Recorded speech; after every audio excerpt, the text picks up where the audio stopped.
வணக்கம். மற்றொரு நமக்காக நாம் நிகழ்ச்சியில் உங்கள் அனைவரையும் சந்திப்பதில் மகிழ்ச்சி. இது ஒரு புதிய மாற்றம் இடம்பெற்ற ஒரு காலப்பகுதி. நாட்டினுடைய புதிய ஆட்சி, புதிய ஜனாதிபதி, புதிய கட்டமைப்பு, புதிய விடயங்கள் அரங்கேறிக் கொண்டிருக்கின்ற இந்த காலப்பகுதியில் நாடு பொருளாதாரத்தில் மிகவும் வீழ்ச்சி அடைந்த ஒரு கட்டத்தில் இருக்கிறது. ஓரளவு பொருளாதாரம் கட்டியெழுப்பப்பட்டாலும் முழுமையாக நாங்கள் இன்னும் இந்த பொருளாதார சுமையிலிருந்து, பொருளாதார பிரச்சனை மீளவில்லை. அவ்வாறு இருக்க வந்திருக்கின்ற இந்த புதிய அரசாங்கத்திற்கின்ற மிகப்பெரிய ஒரு சவால், இந்த பொருளாதாரத்தில் பிரச்சனையிலிருந்து நாட்டை எப்படி மீள கட்டியெழுப்புவது, அதற்கான கொள்கைகளை எப்படி தயாரிப்பது, நாட்டு மக்கள் கோருகின்ற அந்த நிவாரணங்களையோ அல்லது அவர்கள் எதிர்பார்ப்புகளை எப்படி பூர்த்தி செய்வது தொடர்பான விடயங்கள் குறித்து அதிகம் சிந்திக்கின்ற, அதிகம் பேசுகின்ற ஒரு காலப்பகுதி. இலங்கைக்கு இந்த காலப்பகுதி என்பது இந்த தேர்தலும் கூட பொருளாதாரத்தை மையப்படுத்திய பரப்புரைகளை கொண்ட ஒரு தேர்தலாக இருந்தது. மக்கள் அளித்திருக்கின்ற வாக்கு கூட பொருளாதாரத்திலிருந்து பொருளாதார பிரச்சனை நாட்டை மீட்டெடுப்பதற்கான ஒரு தேவையை உணர்த்துகின்ற வகையிலான ஒரு மாற்றத்தை ஏற்படுத்தி இருக்கிறார்கள். அவ்வாறு இருக்க இந்த காலப்பகுதியில் நாங்கள் இன்றைய நமக்காக நாம் நிகழ்ச்சியில் நாட்டினுடைய இன்றைய பொருளாதாரம் எப்படி இருக்கிறது, வந்திருக்கின்ற புதிய அரசாங்கம் அல்லது புதிய ஆட்சியாளர்களுடைய அந்த நடவடிக்கை இந்த பொருளாதாரத்தை எந்த அளவு ஸ்திரப்படுத்த போகிறது, அதற்கான என்னென்ன தேவைகள் காணப்படுகிறது, அவர்கள் எப்படியான நடைமுறை சாத்தியமான விடயங்களை முன்னெடுக்க முடியும், அல்லது IMF உடன் பேச்சுவார்த்தையில் எப்படியான தாக்கத்தை செலுத்தும், இலங்கையில் வரி கொள்கையாக இருக்கலாம் அல்லது ஏனைய கொள்கைகளாக இருக்கலாம், இவையெல்லாம் எந்த அளவு இந்த புதிய மாற்றத்தினூடாக முன்னோக்கி கொண்டு செல்லப்பட போகிறது என்பது தொடர்பான மிகப்பெரிய கேள்விகள் மக்கள் மத்தியில் இருந்து கொண்டிருக்கிறது. அது விடையில்லாத கேள்விகளாக இருந்து கொண்டிருக்கிறது. காரணம், தேர்தல் காலத்தில் பேசப்பட்ட விடயங்கள் அவ்வாறானதாக காணப்பட்டது. ஆனால் இன்றைய நிகழ்ச்சி என்பது நீங்கள் உங்களுக்குள் இருக்கின்ற ஒரு சந்தேகத்தை விடுபட செய்கின்ற, ஒரு தெளிவு தருகின்ற நிகழ்ச்சியாக மாறும் என்பதில் எங்களுக்கு எந்த விதமான ஐயமும் இல்லை. அந்த வகையில் இன்றைய தினம் நாங்கள் இலங்கையினுடைய பொருளாதாரம் மற்றும் அடுத்த கட்ட செயற்பாடுகள் தொடர்பாக பேசுகின்ற ஒரு நமக்காக நாம் நிகழ்ச்சி ஏற்பாடு செய்திருக்கிறோம். அதற்காக இன்று நிகழ்ச்சிக்கு வருகை தந்து முழுமையான விவரங்களை தெளிவாக மக்களுக்கு விளங்கக்கூடிய வகையில் வழங்குவதற்காக கொழும்பு பல்கலைக்கழகத்தினுடைய பொருளியல் துறை பேராசிரியர் திரு கோபாலபிள்ளை அமிர்தலிங்கம் அவர்கள் வந்திருக்கிறார். வணக்கம் சார். வணக்கம் பிரசன்னா. உங்களுக்கும் நமக்காக நாம் நேயர்களுக்கும் அன்பு வணக்கம். நான் ஆரம்பத்தில் நிகழ்ச்சி ஆரம்பிக்கும் போது சொன்ன விடயம், இப்போது ஒரு புதிய மாற்றம் ஏற்பட்ட ஒரு காலப்பகுதி. அரசியல் ரீதியில் மாற்றம் ஏற்பட்டு விட்டது. பொருளாதார ரீதியான மாற்றத்தை ஏற்படுத்தி மக்கள் இப்போது வாக்களித்திருக்கிறார்கள். இந்த புதிய அரசாங்கத்திற்கின்ற மிகப்பெரிய சவால் இந்த பொருளாதாரம். அப்படி இருக்க முதலாவதாக இந்த நாட்டின் தற்போதைய பொருளாதாரம் எந்த கட்டத்தில் இருக்கிறது உங்களுடைய பார்வையில்? இலங்கை சுதந்திரம் பெற்ற போது ஆசியாவில் 3வது அதிகூடிய தலா வருமானத்தை கொண்ட நாடாக காணப்பட்டது. முதலாவது ஜப்பான், 2வது மலேசியா, 3வது சிலோன். ஆனால் இன்று 76 வருடங்கள் கடந்து விட்டன. இன்று தென்னாசியாவில் கூட ஒரு வறுமை கூடிய நாடாக, கிட்டத்தட்ட நாட்டில் 25% மக்கள் வறுமையில் சிக்கி தவிக்கிறார்கள். கிட்டத்தட்ட 10 லட்சம் பிள்ளைகள், அது ஆண்களாக இருக்கலாம் பெண்களாக இருக்கலாம், போஷாக்கு குன்றியவர்களாக இருக்கிறார்கள். ஆகவே மிக பாரதூரமான பின்னடைவை இந்த நாடு சந்தித்திருக்கின்றது. ஆகவே பல்வேறுபட்ட பொருளாதார பிரச்சனைகள் காணப்படுகின்றன. இலங்கை ரூபாயில் வருமானம் குறைவாக இருக்கின்றது. செலவில் வீண் விரயமாக காணப்பட்ட நிலைமையெல்லாம் இருக்கின்றது. அதே நேரம் வெளிநாட்டு ரூபாயங்கள், வெளிநாட்டு டாலர் எங்களுக்கு தேவை, வெளிநாட்டு அந்நிய செலாவணிகள் எங்களுக்கு தேவை. அது உள்ளே வருவது குறைவாக இருக்கின்றது, வெளியே செல்லுவது அதிகமாக இருக்கின்றது. ஆகவே நாங்கள் உள்நாட்டு ரூபாயில் கிடைக்கிற வருமானம் குறைவாக இருந்த போது கடன் இந்த நாடு பட்டது அளவுக்கு அதிகமாக. அதே மாதிரி அந்நிய செலாவணி குறைவாக இருந்த போதும் கடன் பட்டது. ஆகவே இலங்கையுடைய பொருளாதார தந்திரோபாயம் என்பது கடன் பெறுதல், உள்நாட்டிலும் கடன் பெறுதல், வெளிநாட்டிலும் கடன் பெறுதல். அதன் விளைவை நாடு இப்பொழுது அனுபவித்துக் கொண்டிருக்கின்றது. மிக மோசமான பின்னடைவை சந்தித்து இருக்கின்றது. அளவுக்கு அதிகமாக கடன் பட்டமை அதான் எங்களுடைய இப்போ பிரதான பிரச்சனையாக இருப்பது. அளவுக்கு அதிகமாக கடன் பட்டு அதை கொடுக்க முடியாத நிலையில் நாங்கள் கடனை தர முடியாது என்று அறிவிக்கிற நிலை ஏற்பட்டது. இதுதான் இன்றைக்கு பெரிய பிரச்சனையாக இருக்கின்றது நாட்டில். அந்த பட்ட கடனை திரும்பி கொடுக்க முடியாது. அதை விட மக்களுடைய வாழ்க்கை தரம் மோசமாக இருக்கின்றது. வரிச்சுமை அதிகமாக காணப்படுது. பணவீக்கம் குறைவென்று சொன்ன போதும் ஒரு கட்டத்தில் 76% அதிகரித்த பணவீக்கம் இப்பொழுது 2-3% அதிகரித்தாலும் அந்த அதிகரித்த விலை அதிகரித்தது தான். அதில் இருந்து மேலே 1%-2% என்று பணவீக்கம் கூடிக்கொண்டிருக்கின்றது. இதனால் வருமானம் கூடாத போது செலவுகள் அதிகரித்தபடியாக மக்களுடைய வாழ்க்கை தரம் மிக மோசமாக பாதிக்கப்பட்டிருக்கிறது. ஆகவே இவ்வளவத்தையும் சீர் செய்ய வேண்டிய நிலைமையில் புது அரசாங்கம் இருக்க போகின்றது. ஆம், நீங்கள் சொன்னது போன்று இப்போது நாட்டில் பொருளாதார ரீதியில் பாரிய பல சிக்கல்கள் பிரச்சனைகள் காணப்படுகின்ற ஒரு காலப்பகுதி.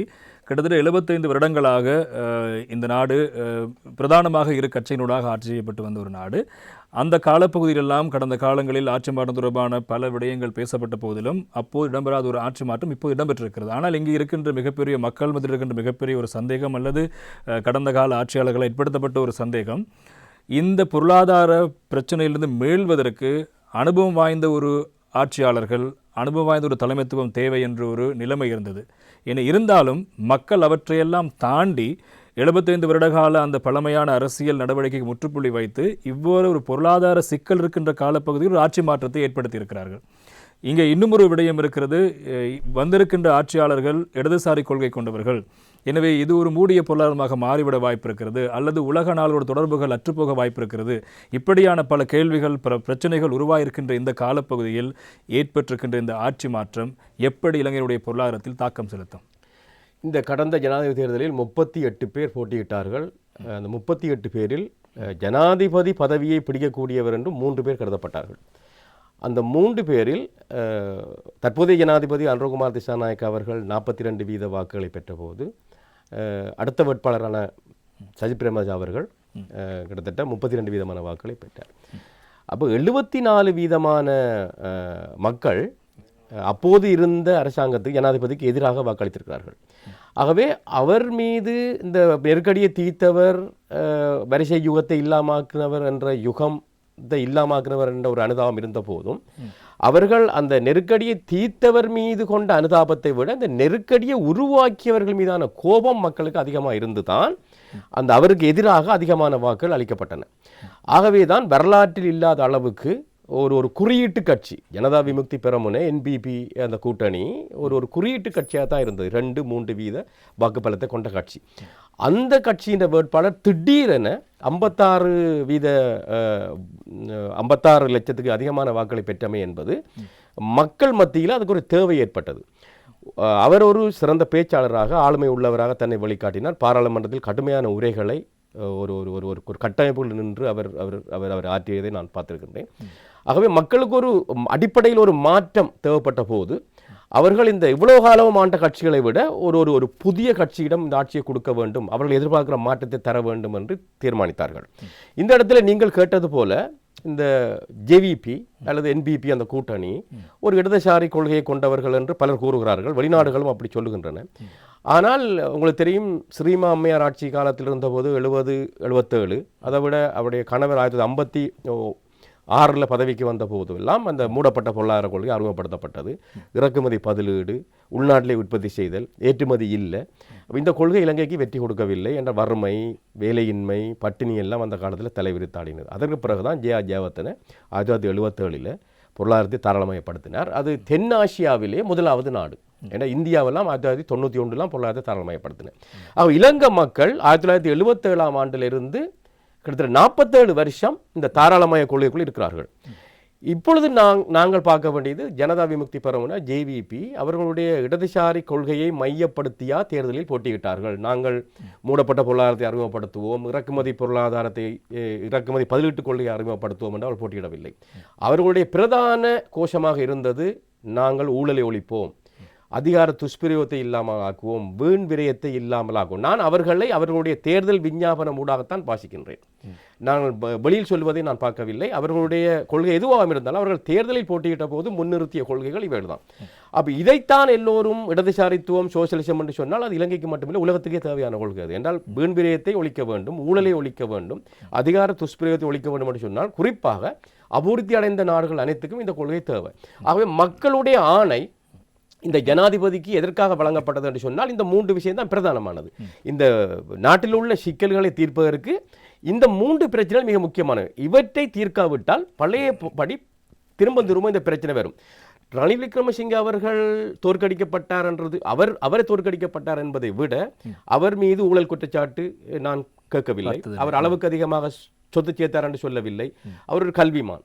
ஆனால் அவரை சுற்றி இருந்தவர்கள், இந்த பிரச்சனையோடு சம்பந்தப்பட்டவர்கள், அவர் மக்கள் நினைத்தார்கள் அவர் ஜனாதிபதியாக வந்தால் இந்த இவ்வளவு பேரும் வந்து திரும்பவும் இந்த பழைய ஆட்சி தொடரும். ஆகவே எங்களுக்கு அது வேணாம் என்று அவர்களுக்கு எதிராகத்தான் இந்த ஆணை வழங்கப்பட்டிருக்கிறது. ஆகவே இந்த அரசாங்கத்துக்கு கிடைத்த ஆணை நான் இப்படித்தான் பார்க்கிறேன். இந்த ஊழலை ஒழிப்பது என்று அதுதான் எங்களுக்கு தேவையானது. இந்த நாடு இவ்வளவு மோசமான நிலைமை அடைந்ததுக்கு காரணம் அதிகார துஷ்பிரயோகம். ஏன்னா உங்களுக்கு தெரியும், நான் ஒரு சின்ன உதாரணம் சொல்லுகிறேன். கல்வியை எடுத்துக்கொள்ளுங்கள்.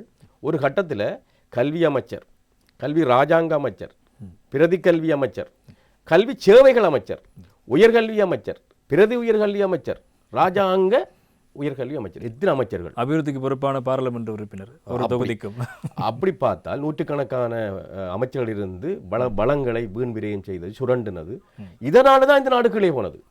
இப்பொழுது கல்விக்கு அமைச்சர் ஒரு அமைச்சர், கல்வித்துறைக்கான ஒரே அமைச்சர், அவர்களுக்கு நூற்றுக்கணக்கான வாகனங்கள் இருக்க போறது இல்லையா? அப்ப செலவுகளை குறைக்க போகுது இந்த அரசாங்கம். அதை மக்கள் விரும்புவார்களா இல்லையா? இவ்வளவு காலமும் ஏற்பட்ட வீண் விரயங்களை இந்த புதிய அரசாங்கம் தீர்க்குமாக இருந்தால், ஒரு புது முறையை அறிமுகப்படுத்துமாக இருந்தால், அதை மக்கள் நிச்சயமாக அமைப்பார். ஆனால் நான் கல்வி அமைச்சர்கள் அத்தனை பேர் இருந்தும் உலகத்திலேயே கல்விக்கு குறைவாக செலவழிக்கிற நாடுகளில் ஒன்றாக இலங்கை காணப்பட்டது. இப்போ கல்விக்கு அமைச்சர்கள் ஏராளமாக இருந்தார்கள், கல்விக்கு பணம் இல்லை. இலங்கையில் 3 லட்சம் மாணவர்கள் காப்போது உயர்தரம் தோற்றினால் 45,000 மாணவர்கள் தான் பல்கலைக்கழகம் வருகிறார்கள். மற்ற மாணவர்களுக்கு வாய்ப்பே இல்லை.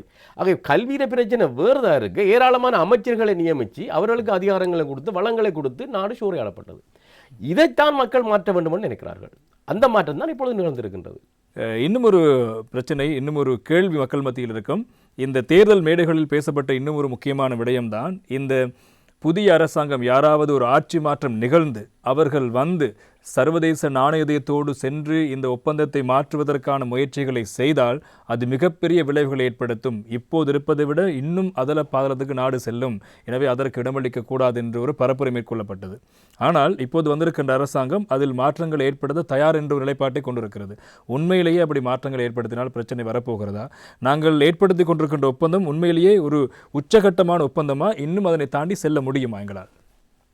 உண்மையில் இலங்கை 17 தடவை IMF-இடம் அந்த உதவியை பெற்றிருக்கின்றது. பல தடவை, அதிக அளவான தடவை இடைநடுவில் வெளியேறி இருக்கின்றது இலங்கை அந்த ஒப்பந்தங்களை. இதை சொல்லுவது ஒரு எக்ஸ்டெண்டட் ஃபண்ட் ஃபெசிலிட்டி என்று. இப்போ நீண்ட காலம் நீடியக்கூடிய ஒரு நிதி உதவி. எங்களுக்கு கிடைத்த உதவி $2.9 பில்லியன். அது பெரிய காசு அல்ல. உல்லாச பயணத்துறை ஊடாக எங்களுக்கு கிட்டத்தட்ட 4.5 பில்லியன் எங்களுக்கு கிடைக்குது. ஆகவே IMF 4 வருஷத்துக்கு 48 மாதத்துக்கு தான் இந்த உதவி வரப்போகுது. உடனடியாக வரவில்லை. 48 மாதத்துக்கு இலங்கை அரசாங்கம் செய்கிற சீர்திருத்தங்களின் அடிப்படையில் படிப்படியாக அவர்கள் இந்த நிதியை அவர்கள் எங்களுக்கு வழங்குவார்கள். இந்த நிதி பெரிய விடயம் அல்ல. நிபந்தனைகள் அவர்கள் சொல்கிறாங்கன்னா உங்களோட பொருளாதாரத்தில் சிக்கல் இருக்குது. நீங்கள் வருமானம் குறைவாக இருக்குது, செலவு கூடுதலாக இருக்குது. ஆக அந்த பற்றாக்குறை, வரவு செலவு திட்ட பற்றாக்குறை குறையுங்கள். அடுத்தது கடனை திருப்பி செலுத்தக்கூடிய வகையில், வெளிநாட்டு கடன் திருப்பி செலுத்தக்கூடிய வகையில் உங்களோட பொருளாதாரத்தை சீர்படுத்துங்கள். இதுதான் எங்களுக்கு பிரச்சனை. ஆகவே இந்த வரை சட்டத்துக்குள்ளே இருந்து இந்த புது அரசாங்கம் அதை செய்தால் முதலாவது எங்களுக்கு பிரச்சனை வராது. அடுத்தது IMF என்பது ஒரு சர்வதேச நிதி ஸ்தாபனம். அதில் இலங்கை ஒரு அங்கத்துவ நாடு. IMF எதற்காக உருவாக்கப்பட்டது என்று சொன்னால், அங்கத்துவ நாடுகளில் இந்த அந்நிய செலாவணி பற்றாக்குறை வரும்போது உதவி செய்வது. அது IMF-உடைய கடமை. அந்த அங்கத்துவ நாடு சில நிபந்தனைகளை நிறைவேற்ற வேண்டும். IMF எங்கட விஷயங்களை தலையிடாது. ஆனால் ஒரு இறைமை உள்ள நாட்டுக்கு, இறைமை உள்ள அரசாங்கத்துக்கு அந்த உடன்படிக்கையில் உள்ள சரத்துக்களை மாற்றுவதற்கு உரிமை இருக்குது. அது பாராளுமன்றத்துக்குரியது. அது மக்கள் ஆணை பெற்றால் அந்த அரசாங்கம் மாற்றலாம். இப்பொழுது IMF-ஓட பிரச்சனை என்ன? வருமானத்தை கூட்டணும். இலங்கை அரசாங்கம் சரியான நிபுணர்களை நியமித்து எங்கெங்கே நாங்கள் இதை கூட்டலாம். இப்போ வரவு செலவு திட்ட பற்றாக்குறையை 2 வகையில் குறைக்கலாம். ஒன்று வருமானத்தை அதிகரிப்பது, 2 செலவை குறைப்பது. கடந்த காலத்தில் இந்த செலவு குறைப்பை பற்றி அவர் பேசுவதே இல்லை. இப்போ ஸ்ரீலங்கன் ஏஆர் ஊடாக எங்களுக்கு 45,000 மில்லியன் ரூபாய் நட்டம் ஏற்பட்டு கொண்டிருக்கிறது. ஒவ்வொரு வருஷமும் 47,000 அப்படியான செலவை குறைத்தால் எங்களுக்கு பிரச்சனை குறையும். அடுத்தது அமைச்சர்கள் 107 அமைச்சர்கள் இருந்த காலம் இருந்தது. அப்போ அவ்வளவு அமைச்சர்களுக்கும் செலவு இருந்தது. வெளிநாட்டுக்கு அவள் போகும்போதில் எந்தவித பொறுப்புக்கூறலும் இல்லை, வெளிப்படைத்தன்மை இல்லை. அரசியல் நிறுவனங்கள்லாம் நட்டம் அடைந்து கொண்டிருக்கின்றன. அதை ஒழுங்காக கண்காணிப்பதில்லை. என்னுடைய ஒரு நண்பர் சொன்னால் ஒரு பாடசாலையில் 3 உதவியாளர்களாம் தேவை. அங்கே 27 பேர் இருக்கிறார்கள். அப்படின்னு சொன்னால் அந்த அமைச்சர்கள் ஏராளமானவர்களை தங்கள் சார்ந்த துறைகளை நியமிக்கிறார்கள். அப்போ இவ்வாறு நடந்தபடியாக தான் இந்த பிரச்சனை வந்தது. அப்போ செலவு குறைப்பை செய்யும் போது நீங்கள் வருமானத்தை அப்படியே வைத்துக் கொள்ளுங்கள். வருமான பக்கம் பார்க்க வேணாம். செலவை தேவையில்லாத வீண் விரயங்கள் எல்லாம் செய்தால் உடனடியாக வரவு செலவு திட்ட பற்றாக்குறை குறையும். IMF-ஓட பிரச்சனை அதுதானே. IMF-ஓட பிரச்சனை வரவு செலவு திட்ட பற்றாக்குறை குறையுங்கள். அதே மாதிரி நீங்கள் திரும்பி வெளிநாட்டு கடனை திரும்பி செலுத்தக்கூடிய இயலுமையை பெறுங்கள். உல்லாச பயணிகள் இந்த நாடு முறையாக ஆகிவிட்டால் இப்போ எங்களுக்கு அந்நிய முதலீடுகள் வரவில்லை. அது தாய்லாண்டாக இருக்கலாம், மலேசியா, சிங்கப்பூர், இந்தியா, சைனா, தென்கொரியா, வியட்நாம், கோஸ்டாரிக்கா எல்லா நாடுகளிலும் அந்நிய முதலீடு குமிகின்றன. இலங்கைக்கு வரவில்லை. ஏன் வரவில்லை என்று சொன்னால் அவர்கள் எங்கள் ஆட்சி செயல்முறை மீது அவர்களுக்கு நம்பிக்கை இல்லை. இங்கே ஊழல் இருக்கின்றது, ரெட் டேப் இந்த சிவப்பு நாடாக இருக்கின்றது, நீங்கள் லஞ்சம் கொடுக்க வேண்டும், அப்போ எங்களோட முறைமை இல்லை, அப்போ இந்த நாட்டுக்கு நாங்கள் போகக்கூடாது.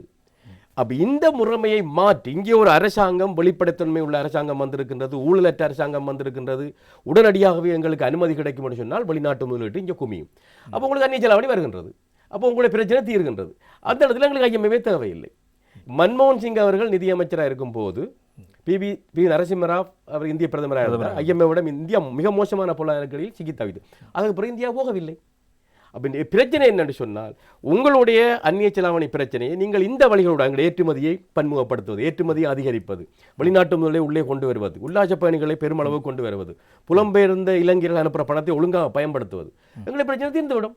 அப்போ ஐஎம்எஃப் எங்கள்கிட்ட உள்ளே வந்து இப்படி செய்யுங்கன்னு சொல்லலாது. அவங்களோட பிரச்சனை நீங்கள் வெளிநாட்டு செலாவணியை கூட எடுங்கள், உள்நாட்டு வருமானத்தை அதிகரிங்கள். இந்த முறையை இலங்கை அரசாங்கம் ஒழுங்கான வரமுறைக்குள்ள நின்று செய்யுமாக இருந்தால் அதற்குரிய நிபுணர்களை நியமித்து எங்களிடம் நிபுணர் இருக்கிறார்கள், நிதியமைச்சில் இருக்கிறார்கள், உரியவர்களை அடையாளம் கண்டு இந்த பிரச்சனைகளை கையாண்டால் ஒரு வெளிப்படைத்தன்மை இருக்குமா இருந்தால் உயரத்தில் இருப்பவர் ஊழலுக்கு எதிரானவர் என்ற செய்தி போமாக இருந்தால் கீழ்மட்டம் நீங்கள் தூய்மையாகும்.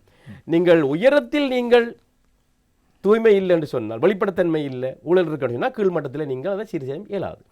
அப்போ அதைத்தான் மக்கள் விரும்புகிறார்கள். ஆகவே இந்த ஐஎம்எஃப் என்பது ஒரு மாயை. ஐஎம்எஃப் உதவி என்பது 2.9 பில்லியன். ஆகவே நாங்கள் எங்களுடைய இயலுமையை அதிகரிக்கும் போது அந்நிய செலாவணியை கொண்டு வருகிறோம், உள்நாட்டில் சில சீர்திருத்தங்களை செய்கிறோம், செலவை குறைக்கிறோம், வீண் விரியத்தை குறைக்கிறோம், வருமானத்தை ஓரளவு அதிகரிக்கிறோம். உங்களுக்கு தெரியும், வரி குறைப்பு இந்த புது ஜனாதிபதி கூறியது நாங்கள் மருந்து அந்த கேள்வியும் இருக்கிறது. அதாவது இப்போது கிட்டத்தட்ட உழைக்கும் போதான வரி 8 முதல் 36% வரை செலுத்தப்பட்டு கொண்டிருக்கிறது. அதை குறைக்க வேண்டும் என்ற கோரிக்கை இருந்தது. குறைக்க முடியாது, குறைத்தால் நாங்கள் எங்களுடைய பிரச்சனை இன்னும் உச்சகட்டம் அடை என்று சொல்ல ஒரு அரசாங்கம் இருந்தது. அதே போல சம்பள உயர்வு மேற்கொள்ள முடியாது என்று சொல்லிவிட்டு தேர்தல் காலத்தில் அதற்கான வாக்குறுதிகள் வழங்கப்பட்டது. உண்மையிலேயே வரி குறைப்பு செய்ய முடியுமா, முடியாதா, அல்லது ஐஎம்எஃபினுடைய அந்த நிபந்தனையை மீறி அதனை குறைத்தால் பிரச்சனை வருமா, வராதா? உதாரணமாக வரி கொள்கையும் அபிவிருத்தியும் ஒரே திசையில் செல்ல வேண்டும். இப்போ உங்களுக்கு தெரியும், முக்கியமான ஒரு விடயம், உயிர் காக்கும் பொருட்கள் சேவைகள் மீது மறைமுகமாக வேணும் வரி விதிக்கக்கூடாது என்பது வரியில் உள்ள விதி.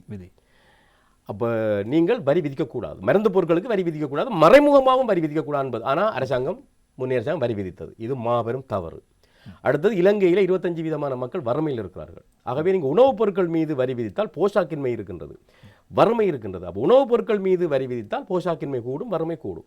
ஆகவே இலங்கை அரசாங்கம், இப்போதைய ஜனாதிபதியும் எதிர்வரப்புற அரசாங்கமும் நாங்கள் மருந்து பொருட்கள் மீது வரி விதிக்க இயலாது, அதே நேரம் உணவுப் பொருட்களை குறைக்க போகிறோம், அதை இல்லாமல் செய்ய போகிறோம் என்று சொன்னால் அது ஐஎம்எஃப் இல்லைன்னு சொல்லி. ஏன்னா நான் சொன்னால் ஏனைய வழிகளில் நாங்கள் வருமானத்தை அதிகரித்து காட்டணுமா உங்களுக்கு, நாங்கள் இப்படி செய்தாரோம், அப்படி தென்கொரியாவில் செய்தார்கள், இந்தியாவில் செய்தார்கள், ஏன் நாங்கள் செய்ய முடியாது? அடுத்தது நீங்கள் சொன்ன உழைக்கும் போது செலுத்துகிற வருமானம். இலங்கையில் 3,08,000க்கு மேலே வருமானம் பெறும் ஒரு தனியார் துறை, அரசு துறை ஒரு ஊழியர் கிட்டத்தட்ட 79,000 வரி செலுத்த வேண்டிய தேவை இருக்கின்றது. இந்த 36% என்பது அமெரிக்கா, கனடா, மேற்கு ஐரோப்பிய நாடுகளில் 40-42%. அது கிட்டத்தட்ட அங்கே வருது. ஆனால் அவர்களுடைய தலா வருமானம் வந்து $50,000-60,000, $70,000. லக்சம்பர்க்கிறது $150,000, எங்களுக்கு $3,800. அப்போ சுவிஸில் வரி வருமானம் கூடன்னு சொல்லி டென்மார்க்குக்காக ஓடுவதில்லை, கனடாவில் வரி கூடன்னு சொல்லி அமெரிக்கா ஓடுவதில்லை. ஆனால் இங்கிருந்து எல்லோரும் புலம்பெயர்கிறார்கள், வைத்தியர்கள், ஐடி விற்பனர்கள், பொறியியலாளர்கள், விரிவுரையாளர்கள் எல்லாம். ஆகவே நான் சொல்கிறேன், வரி ஒரு திசையில் அபிவிருத்தி ஒரு திசையில் போகலாது. ஆகவே இப்பொழுது புதிய அரசாங்கம் என்ன சொல்லுது என்று சொன்னால், நாங்கள் 1 லட்சத்துக்கு மேலே வரி விதிக்க போகிறோம் என்பதை 2 லட்சத்திலிருந்து ஆரம்பிக்க போகிறோம், 36% சிறிதளவு குறைக்க போகிறோம். அரசாங்கம் எக்காலம் கொண்டும் சொல்லவில்லை, அவர்களுடைய தேர்தல் விஞ்ஞாபனத்தை ஜனாதிபதி சொல்லவில்லை, நாங்கள் வரியை இல்லாமல் செய்ய போகிறோம். உங்களுக்கு தெரியும், முன்னே அரசாங்கம் சீனி மீதான இறக்குமதி வரி 50 ரூபாயிலிருந்து 25% ஒரு நாளைக்குள்ள குறைத்தது. அப்படியெல்லாம் இந்த அரசாங்கம் சொல்லவே இல்லை. ஆகவே அப்படிப்பட்ட முட்டாள்தனமான வேலையை செய்யாமல் சில சீராக்கங்களை செய்யும் போது ஐஎம்எஃப் அதை செய்யலான்னு சொல்ல இயலாது. நாங்கள் சொல்ல வேண்டியதாக, நாங்கள் இந்த வழிகளில் உங்களுடைய இலக்கை அடைகிறோம், அதுக்கு எங்களுக்கு உரிமை இருக்குது, பார்லமெண்ட்டுக்கு உரிமை இருக்குது, ஒரு இறமை உள்ள நாட்டுக்கு உரிமை இருக்குது, இறமை உள்ள பார்லமெண்ட்டுக்கு உரிமை இருக்குது. ஐஎம்எஃப் நாங்கள் அங்கத்துவ நாடு, அவர்கள் நிச்சயமாக சொல்லக்கூடும், ஆனால் நாங்கள் அதை செய்யலாம். அது இப்படி ஒரு குற்றச்சாட்டு IMF அதாவது தங்களுடைய எல்லையை மீறி நாட்டுக்குள் மிகப்பெரிய ஒரு தாக்கத்தை செலுத்துவதான ஒரு பார்வையும் இருக்கிறது. அதாவது அதிக அளவு மக்கள் மீது சுமையை சுமத்துகின்ற வகையிலான ஒரு விடயத்தை மேற்கொள்கிறது. இவர்கள் இங்கிருந்து சென்றவர்களாக இருக்கலாம் அல்லது இதை கையாண்டவர்கள் கூட அதற்கு இடமளித்து விட்டார்கள் என்ற ஒரு குற்றச்சாட்டும் இருக்கிறது. புதிய அரசாங்கம் அதனை எப்படி கையாளப் போகிறது? கடந்த ஜனாதிபதி விட்ட மாபெரும் தவறு என்று சொன்னால் சில விஷயத்தை நான் சொல்லுகிறேன். எங்கிட்ட ஒரு முதன்மை பிரைமரி பேலன்ஸ்னு சொல்வார்கள், முதன்மை நிலுவை. அது என்னன்னு சொன்னால் மொத்த செலவு, நடைமுறை செலவுக்கும் வருமானத்துக்கும் உள்ள இடைவெளி. அது கிட்டத்தட்ட 60-65 வருஷமா எங்களுக்கு மறைப்பெறுமதியை காட்டுகின்றது. எங்களுடைய வருமானம், மொத்த வருமானம் எங்களுடைய நடைமுறை செலவுக்கே போதுமானதல்ல. இது ஒரு பாரதூரமான விஷயம். அப்போ நாங்கள் அந்த மூலதன செலவுக்கு கடன்பட வேண்டும், அந்த பற்றாக்குறைக்கு கடன்பட வேண்டும், எல்லாவற்றையும் கடன்பட வேண்டும், வட்டி கொடுப்பனவுக்கும் கடன்பட வேண்டும். வட்டி கொடுப்பனவு தவிர்ந்த நடைமுறை செலவுக்கு தான் அதை பார்த்தது. எங்களோட மொத்த வருமானம் நடைமுறை செலவுக்கு, வட்டி கொடுப்பனவு தவிர்ந்த நடைமுறை செலவுக்கே போதுமானதல்ல. இது 65 கால பிரச்சனை, 65 வருட கால பிரச்சனை. IMF சொன்னது நீங்கள் ஒரு வருஷத்துக்குள்ள இதை நீங்கள் நேர்கணிய பெறுமதியாக மாற்ற வேண்டும். வருமானத்தை கடுமையாக அதிகரியுங்கள், செலவை கடுமையாக குறையுங்கள். இதனால் மக்களுக்கு பெரும் பாதிப்பு ஏற்பட்டது. ஆகவே நாங்கள் என்ன செய்திருக்கோம் என்று சொன்னால், உரிய அதிகாரிகள் அதில் பாண்டித்தியம் பெற்றவர்கள் இருந்து எங்களுக்கு நேரம் கால அவகாசம் வேணும். நாங்கள் செய்கிறோம், கால அவகாசம் படிப்படியாக செய்கிறோம். இந்தியாவுக்கு IMF போன போது 91ஆம் ஆண்டு அவர்கள் IMF சொல்லியிருக்கிறார்கள், நீங்கள் நெகிழ்ச்சியுடைய நாணய மாற்று வீதத்தை அறிமுகப்படுத்த வேண்டும் என்று. அந்த திட்டக்குழுவில் உபதலைவரான அந்த டாக்டர் மொன்டெக் சிங் அகல்வாலியா சொல்கிறேன், நாங்கள் IMF சொன்னோம், இப்போதைக்கு நாங்கள் இரட்டை நாணய மாற்று வீதத்தை நாங்கள் அறிமுகப்படுத்துகிறோம். கொஞ்சம் காலம் போய் நாங்கள் நீங்கள் சொல்லுவது போல நெகிழ்ச்சியுடைய நாணய மாற்று வீதத்தை அறிமுகப்படுத்துகிறோம். IMF அதை ஏற்றுக்கொண்டது என்று. ஆக இவ்வாறான விடயங்களை தென்கொரியர்களும் செய்தவர்கள். எங்களுடைய நாட்டை பிரதிநிதித்துவப்படுத்த நிதியமைச்சர் உள்ள அதிகாரிகள் அவங்க தகுதியானவர்கள் இருக்கிறார்கள், இல்லைன்னு நான் சொல்ல மாட்டேன். அவர்கள் சரியாக அடையாளங்கள் காணப்படவில்லை. IMF சொன்னது அவ்வளோத்தையும் நாங்கள் செய்கிறோம் என்று சொன்னபடியால் விளைவு பாரதூரமாக போய்விட்டது. ஆகவே இங்கே தான் பிரச்சனை இருக்கின்றது. IMFக்கு எப்படி செய்ய போகிறோம், இலக்கு தருவது IMF, அதை எப்படி செய்ய போகிறோம் என்று சொல்வது நாங்கள். அப்படி செய்யும்போது இந்த பிரச்சனை ஒன்றும் வராது. அப்படி இந்த புதிய குழு சென்று சில வேளைகள் மாற்றங்கள் ஏற்படுத்த அதுக்கான ஏதோ வாய்ப்புகள் நிச்சயமாக இருக்கின்றது. நிச்சயமாக வாய்ப்பு. ஏன்னா IMFக்கும் இலங்கைக்கும் இடையான உறவு IMF தலைவருக்கும் எங்களை ஜனாதிபதிக்கும் இடையான உறவு அல்ல. IMF என்ற நிறுவனத்துக்கும் இலங்கை நாட்டு, இலங்கை அரசாங்கத்துக்கும் உள்ளான தொடர்பு. எந்த அரசாங்கம் வந்தாலும் அவர்கள் செயற்படுவார்கள். இப்போது நாட்டில் மக்கள் அனைவரும் கடந்த 2-3 வருடங்களாக பேசிய ஒரு விடயம், ஆட்சியாளர்களும் பேசிய ஒரு விடயம், சிஸ்டம் சேஞ்ச் வேண்டும் என்ற ஒரு மிகப்பெரிய போராட்டம் கூட இடம்பெற்றது. System change. இப்போது அந்த சிஸ்டம் சேஞ்ச் பண்ணுவதற்கான ஒரு தலைவரை கொண்டு மக்கள் இப்போது ஆட்சியில் அமரம் வைத்து விட்டார்கள். அதோடு மக்களுடைய கடமை முடிந்து போவதில்லை. இந்த சிஸ்டம் சேஞ்சுக்கு ஏற்றவாறு மக்கள் தங்களை எப்படி மாற்றிக்கொள்ள வேண்டும், மக்கள் சிஸ்டம் சேஞ்சுக்கான ஒரு வழியை காட்டிவிட்டு அவர்கள் அதற்காக எப்படி தயாராக வேண்டும் என்பதையும் நாங்கள் இந்த பொருளாதாரத்துடன் சேர்த்து பேச வேண்டிய விடயமாக இருக்கிறது இல்லையா? அபிவிருத்தி என்பது வானத்திலிருந்து வராது, நாங்கள் தான் அபிவிருத்தியை பெற வேண்டும். ஆகவே அதுக்கு மக்களுக்கு ஒரு முக்கியமான வகிபாகம் இருக்கின்றது. அரசாங்கம், அமைச்சர்கள், நிர்வாக அதிகாரிகள், வணிக சமூகம், சாதாரண மக்கள் எல்லோரும் சேர்ந்து தான் இந்த அபிவிருத்தியை எட்ட வேணும். லீ குவான் ஜி சொல்லுகிறார், நாங்கள் சிங்கப்பூரை அபிவிருத்தி செய்ததற்கு அவர் நான் என்று சொல்லவில்லை, நான் தான் அபிவிருத்தி செய்தேன். அவருக்கு முக்கிய வகிபாகம் இருக்கின்றது. முக்கிய காரணம் எங்களுக்கு சிறந்த அமைச்சர்கள், அடுத்தது அதற்கு இணையான நிர்வாக அதிகாரிகள், பாண்டித்தியம் பெற்ற நிர்வாக அதிகாரிகள். அதன் மூலம் தான் நாங்கள் இந்த நாட்டை இவ்வளோ வளப்படுத்தினோம். கிட்டத்தட்ட $80,000 மேலே இன்றைக்கு அவருடைய தலா வருமானம். அப்படியான்னு சொன்னால் எங்களுக்கு ஒரு இன்டெலிஜென்ட் அண்ட் ஒனஸ்ட் லீடர், ஒரு புத்தி கூர்மையுள்ள நேர்மையான ஒரு தலைவர் வேணும். அடுத்தது அவருக்கு ஈடான அமைச்சர்கள். இப்போ கல்வித்துறை அமைச்சர்னா கல்வியில் பாண்டித்தியம் பெற்றது, வர்த்தகம்னா வர்த்தகத்தில் பாண்டித்தியம் பெற்றவர், நிதிக்கு பொருளாதாரத்தில் பாண்டித்தியம் பெற்றவர். இப்போ ஒவ்வொரு துறையிலையும் பாண்டித்தியம் பெற்ற அமைச்சர்கள் இருந்து அவருக்கு பக்கபலமாக நிர்வாக அதிகாரிகள் இருந்தால் முதல் கட்ட பணி. மக்கள் எல்லோரும், இலங்கை ஒரு வெல்ஃபேர் கண்ட்ரி, நலம் புரிய கொண்ட நாடு. 1940களிலே இந்த இலவச கல்வி, இலவச சுகாதாரம், இலவச உணவு மானியம் வந்தது. 77ஆம் ஆண்டு காலத்தில் பார்த்தீங்கன்னா ஒரு 40-50 வீதமான செலவு உணவு மானியத்துக்கே போய்விட்டது. ஆகவே மக்கள் எல்லாத்தையும் அரசாங்கத்திலிருந்து இலவசமாக எதிர்பார்க்கக்கூடாது, கடின உழைப்பாளிகளாக மாற வேண்டும். சிங்கப்பூரில் அப்படி செய்தார்கள். தென்கொரியர்கள் உலகத்திலேயே மிக வறுமையான நாடு 60களில். அவர்களுடைய தலவரமான எங்களை விட குறைவு, மொசாம்பிக்கை விட குறைவு, சூடானை விட குறைவு. இன்றைக்கு $36,000 அமெரிக்க அவருடைய தலவரமான ஜப்பானுக்கு நிகராக நிற்கிறார்கள். கடின உழைப்பு, சீனர்கள் கடின உழைப்பு, கடுமையாக போராடுகிறார்கள். 8 மணித்தியால வேலையோடு நாங்கள் நிறுத்திக் கொள்ள இயலாது. இளைஞர்கள் குறிப்பாக வேலை செய்வதற்கு தயாராக இருக்க வேண்டும், கடுமையாக போராட வேண்டும். மக்கள் எல்லாவற்றையும் அரசாங்கத்திடம் எதிர்பார்க்க. அரசாங்கம் ஒரு ப்ரொவைடராக எல்லாத்தையும் வழங்குவோராக இருக்கக்கூடாது. அரசாங்கம் ஒரு ஃபெசிலிட்டேட்டராக வசதி செய்பவராக அரசாங்கம் இருக்கணுமே ஒழிய எல்லாத்தையும் அரசாங்கம் கொடுப்பதா இருக்கக்கூடாது. அரசாங்கம் தேவையில்லாத துறைகளில் தலையிடக்கூடாது. உதாரணமாக சொல்ல ஹோட்டல் இண்டஸ்ட்ரி, விமானத்துறை பயணங்கள் எல்லாம் அரசாங்கம் தலையிடக்கூடாது. கல்வி, சுகாதாரம் இவையெல்லாம் மேன்மை பொருட்கள், இதில் அரசாங்கத்துக்கு பங்கு இருக்கணும். எல்லா இடத்துலையும் அரசாங்கம் தலையிடக்கூடாது. அதெல்லாம் தனியார் துறையிடம் கையளிக்க வேண்டும். அப்படி எல்லா மக்களும் சேர்ந்து போராடினா தான் இந்த நாட்டை உயர்த்தலாமே ஒழிய ஜனாதிபதியோ பிரதமரோ இந்த நாட்டை அபிவிருத்தி செய்ய இயலாது. மக்கள் போராட வேண்டும். குறிப்பாக இளைஞர்கள் கடுமையாக வேலை செய்ய வேண்டும். இலங்கையிலே நாங்கள் வேலை செய்ய மாட்டோம், கட்டாரில் வேலை செய்வோம், துபாயில் வேலை செய்வோம், மேல்நாடுகளில் வேலை செய்வோம், ஆனால் இலங்கையில் மட்டும் வேலை செய்ய மாட்டோம் என்று சொல்வது முறையாகாது. எல்லோரும் கடுமையாக போராடும். நீங்கள் சொன்னது போன்று நாங்கள் ஒரு நலன்புரியை விடயத்தை அடிப்படையாக வைத்து ஒரு நாடு. மக்கள் தங்களுக்கு ஆட்சி மாற்றம் வேண்டும், ஒரு சிஸ்டம் சேஞ்ச் கேட்டுவிட்டார்கள். எனவே அப்படி பழகிப்போன அந்த மக்களை மாற்றுவதற்கான வழிமுறைகள் சாத்தியப்படுமா? ஒன்று நாங்கள் ஆங்கிலம் சொல்லுவோம், ஒன்று எத்திக்கல் சொசைட்டி ஓ ரூல் பேஸ்ட் சொசைட்டி. ஒன்று ஒரு விழுமியத்தை, தார்மீகத்தை அடிப்படையாக கொண்ட சமூகம். அடுத்தது விதிகளை அடிப்படையாக கொண்டது. இப்போதைக்கு நாங்கள் தார்மீகத்துக்குள்ளே போக இயலாது. எல்லோரும் தங்க கடமையை ஒழுங்காக செய்வார்கள் என்று. இப்பொழுது நாங்கள் ரூல் பேஸ்ட், எல்லாத்துக்கும் விதி, வீதி பயணமாக இருக்கலாம், போக்குவரத்தாக இருக்கலாம், எல்லா இடத்துலையும் விதிகளை பின்பற்ற ஒரு சமூகமாக ஆகி அந்த அந்த அந்த நலனை, அதை சொல்கிறோம் நாங்கள் எக்கனாமிக் டெமோக்ரஸி என்று. அந்த பொருளாதார வளர்ச்சி ஏற்படும் போது அந்த நன்மை மக்களை சென்றடைவதற்கு போல் அரசாங்கம் செயற்பட வேண்டும். எங்கள் நாட்டில் அரச ஊழியர்களே வறுமையில் இருக்கிறாங்க, அப்படின்னா வேலை செய்ய மாட்டாங்க. அப்போ அந்த நிலைமையெல்லாம் மாற வேண்டும். அப்போ அந்த வகை அரசாங்கம் அதுக்கு முன்மாதிரியாக இருந்து சில வேலை செய்து ஒவ்வொரு ஒரு ஒரு ஒரு எங்கள் நாட்டில் சம்பள ஆணை கூட இல்லை.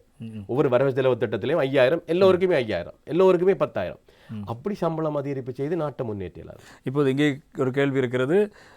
அரச ஊழியர்களுக்கு ஏனைய 2 ஜனாதிபதி வேட்பாளர்களும் கிட்டத்தட்ட உங்களுடைய ஆரம்ப சம்பளமே 50,000 ரூபாய் வரை அதிகரிக்கும், 24 சம்பள அதிகரிப்பு, 25,000 ரூபாய் வாழ்க்கை செலவு கொடுப்பனவு என்றெல்லாம் ஒரு வாக்குறுதியை வழங்கி இருந்தும் அரசு ஊழியர்கள் 175% அதிகமான அரசு ஊழியர்கள் அன்ரோகுமார் திசாநாயக்க அவர்களுடைய எந்த விதமான இந்த அரசு ஊழியருக்கான வாக்குறுதியும் கொடுக்காத ஒரு ஜனாதிபதிக்கு வாக்களித்திருக்கிறார்கள்.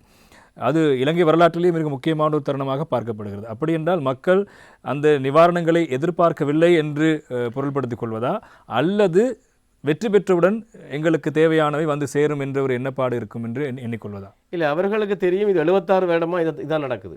எங்களோட வாழ்க்கையில மாற்றம் இல்லை.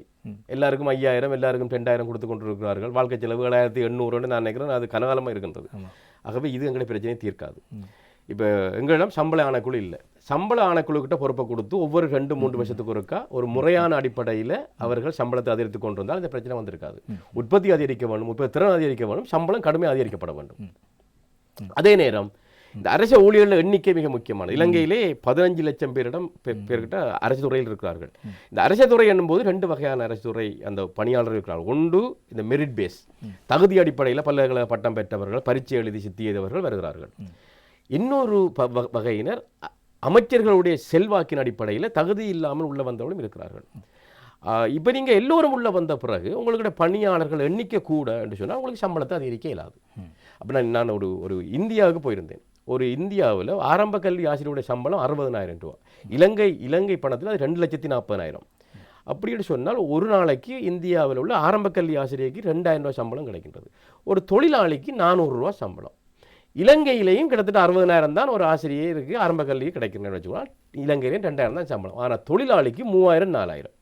அப்போ இந்தியாவில் அரசு துறையில் இருப்பவர்கள் செல்வந்தர்களாக இருக்கிறார்கள். ஏன்னா அங்கே ஒரு உணவு இரவு உணவு 20 ரூபாய்க்கு வாங்கலாம். நீங்கள் ஒரு டிஷர்ட் 199 ரூபாய்க்கு வாங்கலாம். இலங்கையில் 3,000 செல்லுகின்றது. ஆகவே இங்கே சிக்கல் உங்களுக்கு இப்போ விளங்கியிருக்க நினைக்கிறேன். இங்கே முறைசாரா துறையில் இருப்பவர்கள் அதிகூடிய வருமானம் பெறக்கூடிய நிலைமை இருக்குது. அரசு துறையில் இருப்பவர்கள் குறைந்த வருமானம் பெற்று சில வறுமையிலே இருக்கிறார்கள். இந்த இடத்துல இன்னும் ஒரு முக்கியமான கேள்வியும் இருக்கிறது. அதாவது இப்போது மக்கள் பொருட்களின் விலை குறையும், அல்லது சேவைகளின் விலை குறையும், வாழ்க்கை சுமை குறையும் என்று எதிர்பார்த்து காத்திருக்கிறார்கள். அதனை குறைக்கின்ற போது இந்த பொருளாதார வளர்ச்சியில் அல்லது இந்த மேலாக்கத்தில் ஏதும் பிரச்சனை ஏற்பட வாய்ப்பு இருக்கிறதா? இந்த அரசாங்கம் வந்தவுடன் உங்களுக்கு தெரியும் வரி கடுமையாக அதிகரிக்கப்பட்டது. பட் வரி கூட அதிகரிக்கப்பட்டது 18%. அடுத்தது 1 லட்சம் ரூபாய்க்கு மேலே வருமானம் பெறுவர்கள் மீது கடுமையான வரி விதிக்கப்பட்டது. வரிகள் உயர்த்தப்படும் போது உங்களுடைய கொள்வனவு சக்தி வீழ்ச்சி அடையும். வரிகள் உயர்த்தப்பட்டால் விலைகள் கூடினால் உங்களை நுகர்வு குறைவடையும், கேள்வி குறைவடையும், பணவீக்கம் குறையும். அதான் நடந்தது. அதே மாதிரி வரிகள் நாங்கள் இறக்குமதி செய்யப்படுற பொருட்கள் மீது வரி அதிகரிக்கப்பட்ட போது இறக்குமதி குறைந்தன, எங்களுக்கு டாலர் வழியிலே செல்வது குறைந்தது. அப்போ நாணயம் உறுதிப்படுத்த அடைந்தது. ஆனால் இப்பொழுது உங்களுக்கு தெரியும் என்ன நடந்திருக்குன்னு சொன்னால், நுகர்வு வீழ்ச்சி அடைந்தபடியால் முதலீடும் பெருசாக அதிகரிக்கல, அரசாங்க செலவு கடுமையாக குறைக்கப்படும் பொழுது ஏற்றுமதியும் எங்களுக்கு அதிகரிக்கல, இறக்குமதியையும் குறைக்க முடியவில்லை ஓரளவுக்கு. அது அந்த காரணத்தால் தான் எங்களுடைய பொருளாதார வளர்ச்சி மிக குறைவாக இருக்கின்றது, நெகட்டிவாக இருந்து அது மறைப்பெறுமதி இருந்து இப்போ ஓரளவுக்கு படிப்படியாக 3 வீதத்துக்கு கீழே தான் நிற்கின்றது. ஆகவே நீங்கள் நுகர்வை அதிகரித்தால் பொருளாதார வளர்ச்சி ஏற்படும், முதலீட்டை அதிகரித்தால் பொருளாதார வளர்ச்சி ஏற்படும், ஏற்றுமதியை கூட்டினால் பொருளாதார வளர்ச்சி ஏற்படும், அரசாங்க செலவு ஓரளவுக்கு முதலீட்டு செலவுகளை அதிகரித்தால் பொருளாதார வளர்ச்சி ஏற்படும். ஆகவே நீங்கள் நுகர்வை குறைத்து விட்டு பொருளாதார வளர்ச்சியை குறைந்த அளவில் வச்சுக்கொண்டு நீங்கள் பணவீக்கம் குறைவடைந்து விட்டு என்று சொல்லுவது ஒரு பக்க வாதம் தான். மற்ற பக்கம் இருக்காது, மக்களுடைய கொள்வனவு சக்தி குறைந்து விட்டது, அதனால் அவர்களுக்கு பிரச்சனை. அதனால தான் மக்கள் கோவப்பட்டார்கள். ஆகவே பொருட்களுடைய விலைகளை குறைப்பது கடினமாக இருந்தபோது சில அத்தியாவசிய பொருட்களுக்கு அரசாங்கம் குறைக்கக்கூடும். எல்லோருக்கும் வருமானம் அதிகரிக்கப்பட வேண்டும். செலவுகள் குறைக்கப்படுறதுன்றது அது கொஞ்சம் சிக்கலான விஷயம். ஏன்னா விலைகள் அதிகரித்த விலைகள் திரும்ப குறையாது. சில பொருட்களை அரசாங்கம் செய்யலாம், ஆனால் பெருமடுப்பில் குறைக்க இயலாது. ஒரே வழி வருமானத்தை அதிகரிப்பது. ஆகவே அதுவும் திட்டமிட்ட வகையில் ஒரு முறையான வகையில் செய்யும் போது மக்கள் அதை ஏற்றுக்கொள்வார்கள். அதுதான் எங்களுக்கு இப்போ தேவை, வருமானத்தை கூட்ட வேண்டும். அடுத்து இப்போது நாங்கள் இதுவரை வந்த பொருளாதார கொள்கைகள் தான் நாட்டினுடைய இந்த அளவு பிரச்சனைக்கு காரணம் என்று எல்லோராலும் கூறப்படுது. எங்களுடைய பொருளாதார கொள்கை மிகப்பெரிய மாற்றத்தை ஏற்படுத்த வேண்டும் என்று இருக்கிறது. புதிய அரசாங்கம் வந்திருக்கிறது, மக்கள் எதிர்பார்த்த ஒரு மிகப்பெரிய ஒரு மாற்றம் ஏற்பட்டிருக்கிறது.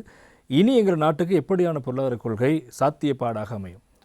பொருளாதார கொள்கை என்று நான் ஒரு சிக்கலான வசனங்களுக்குள்ள நீங்கள் கேட்ட கேள்வி எனக்கு வடிவாரு அழகான கேள்வி. சிக்கலாக நான் இலகுவாக விளங்கப்படுத்தக்கூடிய வகையில் நான் பயன்படுத்துகிறேன். இலங்கை ஒரு தீவு நாடு, ஆனால் மீனையும் கருவாட்டையும் இறக்குமதி செய்யுது. அப்போ எப்படிப்பட்ட கொள்கைங்களுக்கு வேணும்? அப்போ அதை எப்படி செய்வது? இலங்கை முழுவதும் நதிகள் ஓடுகின்றன, நீர் பற்றாக்குறை இல்லாத நாடு, ஆனால் பால்மாவை இறக்குமதி செய்கிறோம். ஆகவே எங்களுடைய ஏற்றுமதி இறக்குமதி சிக்கலாக இருக்குது. அடுத்த மிக முக்கியமான பிரச்சனை, நாங்கள் ஏற்றுமதி செய்கிற பொருட்கள் எல்லாம் மலிவான பொருட்கள். டிஷர்ட் 4000 ரூபா, தேயிலை 2000 ரூபா. இறக்குமதி செய்கிற பொருட்கள் எல்லாம் உங்களுக்கு தெரியும், லேப்டாப்பாக இருக்கலாம், ஸ்மார்ட் ஃபோனாக இருக்கலாம், டிவியாக இருக்கலாம், எலக்ட்ரிக்கல் பொருட்கள் எல்லாம் விலை கூடிய பொருட்கள். ஆகவே டாலர் உள்ளே வருவது குறைவாக இருக்கின்றது, டாலர் வெளியே செல்வது அதிகமாக இருக்கின்றது. எங்களுக்கு வர்த்தக பற்றாக்குறை இருக்கின்றது. பல நாடுகளில் இது இல்லை, கிழக்காசிய நாடுகளில் இது இல்லை. ஆகவே இலங்கை உற்பத்தியை பன்முகப்படுத்த வேண்டும். எங்களுடைய இந்து சமுத்திரத்தில் இலங்கை ஒரு முக்கியமான இடத்துல இருக்கின்றது, அந்த லொக்கேஷன் சொல்லுவாங்க, இடமைவு இது இருக்குது, அதை பயன்படுத்தலை நாங்கள். ஆகவே இலங்கையில் உள்ள வளங்களை பயன்படுத்தி உற்பத்தியை பன்முகப்படுத்த வேண்டும், ஏற்றுமதியை பன்முகப்படுத்த வேண்டும். அப்படி செய்யும் போது எங்களுக்கு உள்நாட்டிலையும் வருமானம் அதிகரிக்கும், அந்நிய செலாவணியும் கூட வரும். இதுதான் எங்களோட பொருளாதார கொள்கையாக இருக்கணும். எப்படி இறக்குமதிகளை குறைப்பது, எப்படி உள்நாட்டில் உற்பத்தி செய்வது, அந்த வளங்களை நாங்கள் சரியாக பயன்படுத்துகிறோமா, மற்ற நாடுகளை போல ஏற்றுமதியை பன்முகப்படுத்தணும். இன்னொரு 76 வருஷம் போய்விட்டது, இன்னொரு 50 வருஷத்துக்கு இலங்கை ஆடைகளையும் தேயிலையும் ஏற்றுமதி செய்ய இயலாது. மற்ற நாடுகளைப் போல நாங்கள் கல்வியில் கூடுதலாக முதலீடு செய்யணும். ஏன்னா கல்வியில் முதலீடு செய்கிற நாடுகளில் குறைவாக முதலீடு செய்கிற நாடுகளில் இலங்கை ஒன்று. ஆகவே அதில் மாற்றம் பெற வேணும். சிங்கப்பூர் மாதிரி, மலேசியா மாதிரி, பிலிப்பைன்ஸ் மாதிரி, வியட்நாம் மாதிரி, தென்கொரியா மாதிரி நாங்கள் மிகப்பெரிய பாய்ச்சலை காட்ட வேணும். அதுகளை செய்யும் போது தாய்லாந்து மிகப்பெரிய எழுச்சியை காட்டுகின்றது. அந்நிய முதலீடுகளை கொண்டு வர வேண்டும். அதற்கு நீங்கள் வெளிப்படையான அரசாங்கம், பொறுப்பு சொல்கிற அரசாங்கம், ஊழலற்ற அரசாங்கம் இங்கே இருக்க வேண்டும். அடுத்து இங்கே இன்னும் ஒரு கடந்த அரசாங்கத்தினுடைய செயற்பாடு இன்னும் ஒன்று, நாடு வங்குரோத்து அடைந்து விட்டது என்ற ஒரு அறிவிப்பு வெளியானது. 2022ஆம் ஆண்டு ஏப்ரல் மாத காலப்பகுதியில் வங்குரோத் என்ற நிலைப்பாடு அறிவிக்கப்பட்டது. கடந்த ஒரு 3 வாரங்களுக்கு முன்னர் நாடு வங்குரோத்திலிருந்து மீண்டு விட்டது என்ற ஒரு அறிவிப்பு வந்தது. உண்மையிலேயே வங்குரோத் அடைந்து விட்டது என்ற எண்ணத்தை தோற்றுவிக்க அல்லது அறிவிப்பு வெளியிடுவதற்கு எது காரணியாக அமைகிறது? இல்லை வங்குரோத்திலிருந்து மீண்டு விட்டது என்று சொல்வதற்கு எது எதுவான காரணியாக இருக்கிறது? உண்மையிலேயே எங்களது நாடு வங்குரோத்து நாடா இல்லையா? ஒரு நாட்டை பொறுத்தளவில் வங்குரோத்து என்று சொல்லி பயன்படுத்த இயலாது. ஏன்னால் உங்களோட கம்பெனி வங்குரோத்து என்று சொன்னால் உங்களோட கம்பெனி மூடப்பட்டுவிடும். நீங்கள் கடன் வாங்கியிருந்தால் உங்களோட சொத்துக்கள் எல்லாம் விற்பனை செய்யப்பட்டு அந்த வங்கி உங்களோட சொத்துக்களை எடுத்துவிடும். அதுக்கப்புறம் உங்களோட வங்கி உங்களோட கம்பெனி இயங்காது. அதான் வங்குரோத்து. ஒரு நாடு வங்குரோத்து அடையலாது. நாடு வங்குரோத்து அடைஞ்சினா எங்களுக்கு கடன் தந்தவரெல்லாம் இலங்கையை பங்கு போட்டு விற்று விட்டு செல்ல இயலாது. நாடு கடன் வாங்கியிருக்கின்றது கொடுக்க முடியவில்லை. ஒரு வருஷம் 2 வருஷத்துக்குள்ள அந்த கடனை திருப்பி கொடுக்க வேண்டிய நிலைமை வரும். அப்போ நாட்டை பொறுத்தளவில் அந்த வங்குரோத்து என்ற சொல்லு பொருத்தமானது அல்ல. எங்களுக்கு பிரச்சனை இருக்குது, வாங்கின கடனை கொடுப்பதற்குரிய வல்லமை இல்லாமல் போய்விட்டது, அவ்வளோதான் சொல்லலாம். இப்போ நான் சொன்னது போல அந்நிய செலாவணி வருகின்றது, உல்லாச பணியை வருகிறார்கள், நாங்கள் ஏற்றுமதி அதிகரிச்சிருக்கிறோம், செலவை குறைச்சிருக்கிறோம் அப்படின்னு சொன்னால் அங்கிட்ட டாலர் வருது, நான் கடனை திருப்பி கொடுக்க போகிறோம். 28ஆம் ஆண்டுலேருந்து திருப்பி கொடுக்க போகிறோம். அதற்குள்ள நாங்கள் ஏராளமான அந்நிய செலாவணியை பெறக்கூடிய வழிமுறைகளை கொண்டு வர வேண்டும். படிப்படியாக அந்த நிலைமை உருவாக்கப்பட வேண்டும். உடனடியாக செய்ய வேண்டியது அரசாங்கம் அந்நிய முதலீடுகளை உள்ளே கொண்டு வருவது. அதற்கு அந்நிய முதலீட்டாளர்கள் எதிர்பார்ப்பார்கள், வெளிப்படைத்தன்மை இருக்கா, ஊழல் இருக்கா, எங்களோட முதலீடுகளுக்கு உடனடியாக அனுமதி கிடைக்குதா. ஒரு நிறுவனத்தை அமைக்க வேண்டும், அந்த நிறுவனம் உடனடியாக அனுமதியை கொடுக்க வேண்டும். எல்லா இடத்துலையும் போய் போய் போய் போய் வரக்குள்ள ஊழல் வரும். அதான் பிரச்சனை. அப்போ அப்படி ஒரு திட்டத்தை முன்மொழிந்தால், அப்படி அரசாங்கம் கொஞ்சம் இருக்குன்னு நினைச்சால் அந்நிய முதலீடு வரும். அந்நிய முதலீடு வரக்குள்ள பணம் பெறும் ஏராளமாக. அப்போ எங்கே பணம் வந்த உறவு கடனை திருப்பி கொடுக்கலாம். அப்போ எங்கே வங்குரோத்து? அப்படி என்று இந்த அறிவிப்பு கட்ட வங்குரோத்து என்பது உண்மையிலே என்ன அவர்கள் சொன்னதில் அந்த விடயம்? அவர்கள் அவர் பெரும்பாலும் அவர் சொன்னது என்னன்னு சொன்னால், ஒன்று இந்த பெட்ரோல் தட்டுப்பாடு ஏற்பட்டது, அதுக்கு பெட்ரோல் இறக்குமதி செய்ய காசு இருக்கல, கேஸ் எரிவாயு இறக்குமதி செய்யறது காசு இல்லை, பற்றாக்குறை வந்தது, அது பெரிய நெருக்கடியை உருவாக்கியது, இலங்கை கடனை கொடுக்க முடியவில்லை. அதை அவர்கள் ஒரு பொருளாதார நெருக்கடி, அதோட நெருக்கடி, அந்த நெருக்கடியைத்தான் அவர்கள் வங்குரோத்து என்ற சொல்லை பயன்படுத்தினார்கள். நான் வங்குரோத்து என்று சொல்வது அப்படித்தான். ஒரு கம்பெனியை வங்குரோத்து அடைஞ்சால் அந்த கம்பெனி மூடப்படும், அந்த கம்பெனி சொத்துக்கள் விற்கப்படும். இலங்கையில் என்ன நடந்தது? அந்த கடன் தந்தவர்கள் வந்து எங்கட சொத்துக்கள்லாம் விட்டு விட்டு போனாங்களா? இல்லை. இப்போ அப்போ இலங்கை அரசாங்கம் அப்படி சொன்ன போது, நான் கடன் தர முடியாத இடத்துல இருக்கிறோம், எங்களுக்கு கால அவகாசம் வேணும். அதான் இப்போ நடந்து கொண்டிருக்கின்றது. ஆக மிக விரைவில் இப்போது இந்த செயல்முறை செல்கின்ற இந்த காலப்பகுதியில் வங்குரோத்து இல்லை என்ற இன்னும் ஒரு அறிவிப்பும் வருகிறது. அது எதனை அடிப்படையாக வைத்ததாக இருக்கும் என்று நினைக்கிறீர்கள்? வங்குரோத்து இல்லை என்று சொல்வதற்கு காரணம் சொன்னால், ஒரு அளவு ஒரு 4.5 பில்லியன் டாலர்கள் எங்களை மத்திய வங்கியிடம் இருப்பு கையிருப்பு இருக்குது. என்ன கடன் கொடுக்க தொடங்கவில்லை. ஆனால் இந்த அரசாங்கத்தில் வெற்றி இதில் தங்கியிருக்குன்னு சொன்னால், மிக குறுங்காலத்தில் பெருமளவான அந்நிய முதலீடுகளை கொண்டு வர வேண்டும், டாலரை உள்ளே கொண்டு வர வேண்டும். இப்போ உல்லாச பயணிகள் வருவதால் எங்களுக்கு ஒரு 4.5 பில்லியன் கிடைக்கின்றது. உல்லாச பயணிகள் இன்னும் கூட வந்தால், நாங்கள் ஏற்றுமதிகளை அதிகரித்தால், இந்த தேவையற்ற இறக்குமதிகளை கொஞ்சம் நான் கட்டுப்படுத்தினால், அப்போ எங்கள்கிட்ட டாலர் கையிருப்பு அதிகரிக்கும். கையிருப்பு அதிகரிக்கும் போது நான் கடனை இலகுவாக திருப்பி கொடுக்கக்கூடியதாக இருக்கும். இப்போது இலங்கையினுடைய இந்த புதிய அரசாங்கம் வந்திருக்கிறது. புதிய கட்டமைப்பு, புதிய அரசியல் கொள்கை, புதிய பொருளாதார கொள்கை நடவடிக்கை ஒருவாறாக செல்லப்போகிறது. இப்படி இருக்க, நாங்கள் ஏற்கனவே IMF-னுடைய நிபந்தனைக்கு அமைய 2028 ஆண்டு வரை கடன் செலுத்திலிருந்து தவிர்த்திருக்கின்றோம். 2028 ஆண்டு நாங்கள் மீண்டும் கடனை செலுத்தப் போகிறோம். அதாவது இன்னும் ஒரு 3 வருட காலப்பகுதியில் கடனை மீண்டும் செலுத்த வேண்டும். செலுத்துவதென்றால் டாலர் வெளியே போகிறது. அப்படி ஒரு பிரச்சனை வருகின்ற போது மீண்டும் ஒரு டாலர் பற்றாக்குறை ஏற்பட வாய்ப்பு இருக்கிறது. நீங்கள் சொல்கின்ற இந்த பொருளாதார கொள்கையின் ஊடாக அந்த டாலர் பற்றாக்குறையை நிவர்த்தி செய்து நிலையான பொருளாதாரத்தை நோக்கி நாட்டை வைத்துக்கொள்ள முடியுமா? அப்படி செய்ய வேண்டும் என்றால் எப்படியான பொருளாதாரத்தை அரசாங்கம் முன்னெடுத்து செல்ல வேண்டும்? நான் சொன்னேன், எங்களோட கையிருப்பு கிட்டத்தட்ட 4.5 பில்லியன் இருக்கின்றது.